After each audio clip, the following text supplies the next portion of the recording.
So if we don't have any question about that, I will continue talking about the sort of a different way of exporting data or of getting data out of FaceBase, which is requesting human subject data or protected data. Like we've seen, all this data that we have just seen is basically publicly available. You just need the worst, if you want to download it using the dbBag, you just need to join the FaceBase, but you don't really have to have any specific requirements about accessing the data. But when we have, but we also have a very large collection of human data that cannot be made public. We have it, we do have our catalog has the information about the data set, like the title, some of the main characteristics of the data set, but it doesn't have the actual data because that's protected data that we store in a different server that cannot be accessed from the outside our institution. So in order to access that data, you had to go through this, what we call this DAR, or data access request mechanism, that where you had to enter all the information that the institution, the DAC requires in order to release that data to the scientist. And you had to provide an encryption key so that we can, once the whole process is approved, we can encrypt the data and we deliver the data to you in an encrypted form that you can then download and decrypt in your computer and you can access the data. So we actually have a sort of new mechanism to do that. That is where we have sort of streamlined the process. That it was a little bit more involved, where we need to send back and forth a large number of emails and stuff like that. Now we have pretty much everything being done through our website. So let me go now back to the FaceBase and show you a little bit about that. So let me go back to the front page or landing page. The access point to that data access request is under data access, and you go request data access. And in that page, we basically have step-by-step description of how the whole process of requesting human subject data goes. So the first step is downloading the data use certification agreement, where you download your file, you enter some of the information, and you sign it, and then you will have a document ready for submission. And then the more involved part is filling up the data access request form. So when you go to when you click here on the data access request form, you will see I'm now logged in as an administrator, so we can see other requests. But typically, if you are just a user, you will, once you log in, you will basically see only your request or nothing, and you just have to go click the create button and you start the process of creating a new data access request. So the process has, the form has about 14, 15 fields that most of them has to be filled in, but they're all self-explanatory, and if you've done this before, it's very easy to understand. So you have a title of the proposed, of the request, then your name or the principal investigator of the request. And once you click in there, if you already done this and you're already now as a user in our database, you can find yourself in here. If you are not, if you never, it is the first time, then you will create new and go through the process of creating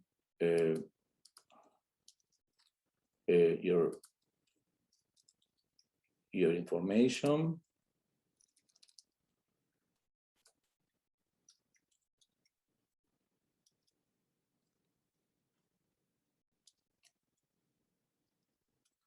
And you basically create a new person in our database. And then when you go here, back here, you can search for yourself. and then select you as the principal investigator. If you have a supervisor or a mentor, then you can also select that person and go again through that same mechanism of, if it's already in the database, you just select it. If not, you enter a new name. And then here are basically the free text fields that allow you to enter all the information about the research statement, technical summary, and when everywhere in Facebook, when you see fields that have these icons, that means that they are marked down, so you can actually enter rich descriptions, you can enter images, links, hyperlinks, and stuff like that. So you will fill in all this information, data security, collaborators within your organization or outside your organization. And then here you describe it's a IRB, if it requires, if you have a local IRB approval or not. You will enter if you do, you will enter the protocol, the IRB protocol ID, the date, the NFWA number, and then there are 4 files actually you have to upload to this site in order to finish the process. One, if it's a IRB, you have to submit a copy of the IRB approval letter, a copy of the IRB approved protocol, the data use certification agreement that you download in the beginning. After you sign it, you scan it, and you can upload it in here. And then once you've gone through the whole process, at the end, you upload the whole copy of the DAR in this location, and that will be, once that's inspected and approved, then we'll switch the status from in progress to approved. And when that's approved, you will be able to download the file and get the data in your machine.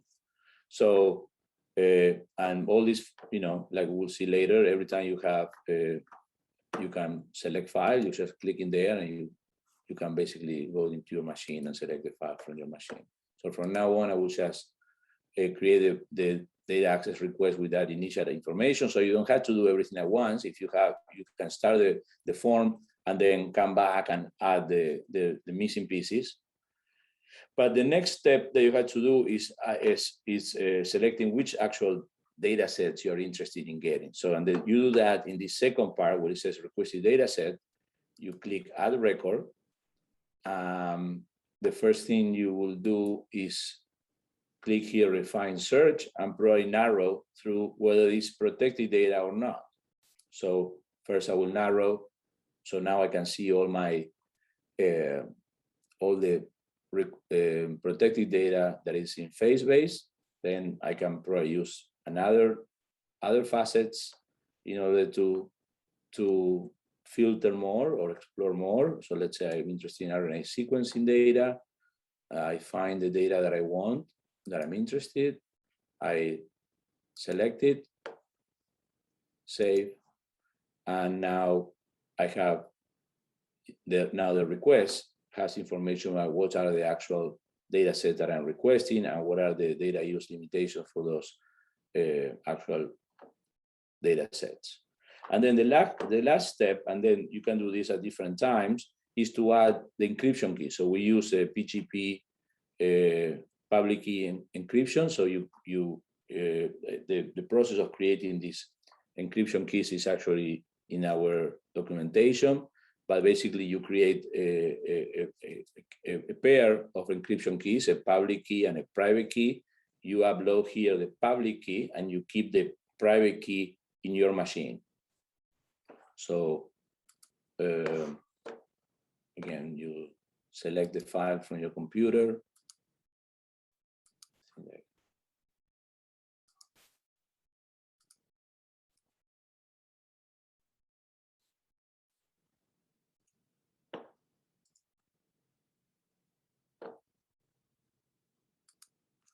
And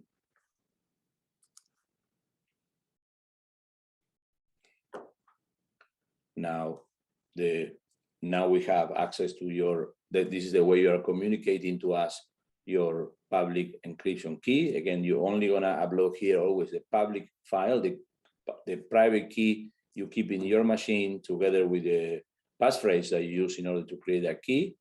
And then once the whole process been approved and you download that encrypted data file, then you use your private key in order to decrypt the file. And I think that's pretty well explained in our documentation page. So you can go step by step. And if not, you can always send us an email and we can help you through the process. So if there are any questions about the data access request mechanism? I know we had a couple questions about IRB in the chat. And as you can see, I also added an email that you can ask members of the Data Access Committee questions specific to your situation.